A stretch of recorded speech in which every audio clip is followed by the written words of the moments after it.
اور پھر یہ کان کھول کے سن لو، ہم ان مسئلوں پہ غور نہیں کرتے، ہماری زندگی جہنم ہے، اداس ہے، ہر بندہ پریشان ہے، بکھرا ہوا ہے۔ برکتیں ان چیزوں سے آتی ہیں، اپنے کمرے میں جہاں رہتے ہو، جو آپ کا گھر ہے، وہاں سنتیں پڑھیں، وہاں نفل پڑھیں، یہ رسول اللہ صلی اللہ علیہ وسلم نے حکم دیا ہے۔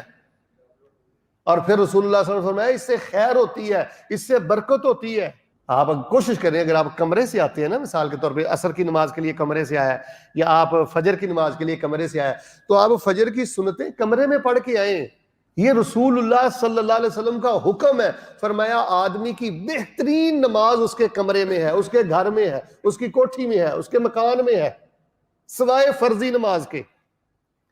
فرضی نماز ادھر پڑھو، جو پہلے کی سنتے ہیں وہ بھی کمرے سے پڑھ کے آؤ، بعد والی سنتے ہیں وہ بھی کمرے میں جا کے پڑھو۔ فرمایا اللہ تعالیٰ تمہیں برکتیں عطا کرے گا۔ نبی پاک صلی اللہ علیہ وسلم ان چیزوں کا اہتمام کیا کرتے تھے۔ سنن نوافل کا اہتمام کریں۔ مثلا آپ کے کمرے میں 5 افراد آپ رہتے ہیں نا، 3 نماز نہیں پڑھتے، 2 پڑھتے ہیں، تو جب آپ سنتے پڑھیں گے وہ آپ کو دیکھے گا، اس کے دل میں بھی حیا پیدا ہوگا، اس کو بھی شرم آئے گا، بیوی کی بھی غفلت دور ہوگی، بچوں کی بھی غفلت دور ہوگی۔ تو جب سے ہم نے اپنے گھروں میں سنتیں پڑھنا چھوڑ دی ہیں، نوافل پڑھنے چھوڑ دی ہیں، ہمارے گھروں کی برکت اٹھ گئی ہے۔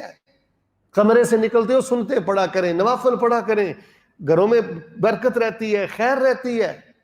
یہ رسول اللہ صلی اللہ علیہ وسلم کا حکم ہے۔ ایک بندہ کمرے سے سنتیں پڑھ کے آتا ہے، ایک بندہ کمرے سے نفل پڑھ کے آتا ہے، کمرے میں جا کے سنتے پڑھتا ہے، کمرے میں جا کے نفل پڑھتا ہے۔ جو مسجد میں پڑھتا ہے اس کی بنسبت اس کا درجہ بھی زیادہ ہے، اس کا ثواب بھی زیادہ ہے۔ پتہ نہیں آپ کو اس مسئلے کا علم ہے یا نہیں؟